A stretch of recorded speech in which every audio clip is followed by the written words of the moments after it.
Okay, so now I'm going to talk about the words and wording I use when I self-correct a child in sentences, in words, or in conversation. So a lot of parents will tell me, oh, when I tell my kid that was not right R, that was not the correct R, or say that word again, it frustrates them.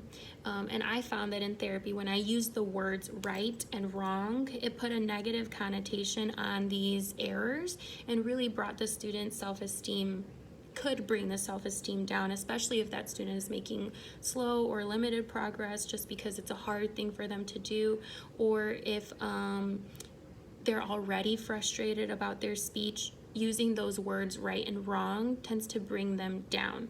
And so I found a different way to do it, using the phrases on target and off target. And so when a student starts therapy with me, I talk about this concept of on target and off target.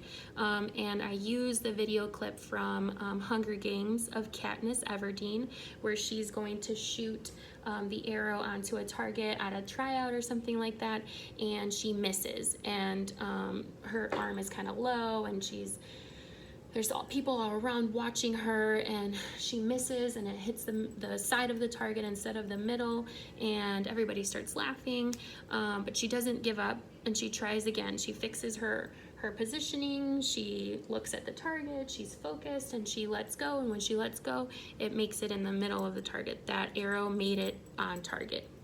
So then we switch it to our production, and we talk about, you just watched the video, hopefully, of the speech helpers and where they need to be placed when they make R. If you didn't, click the link in the description of this video and go watch it. So when we talk about on target versus off target, I say, okay, let's say the student's working on R words and sentences. The caw is outside. That's what the child said. Okay, well, now I'm gonna say, okay, let's stop. And this is what I do after each sentence, that no matter if it was right or wrong, I stop the student. Okay, this is what I heard. The caw is outside. Was that on target or off target? Okay, it was off target. So now we need to change something in the 4 components of a good R. We need to change something. The caw is outside.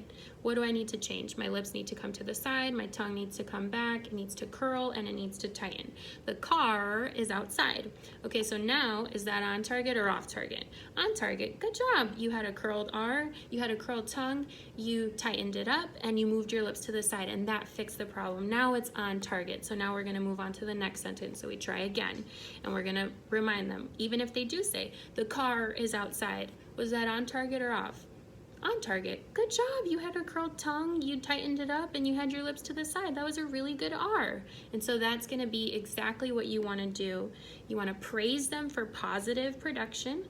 You want to, for on-target sounds, and you want to bring attention to the off-target sounds and talk about how you're going to fix that sound. So place a little responsibility on your child for off-target sounds and praise them for on-target sounds.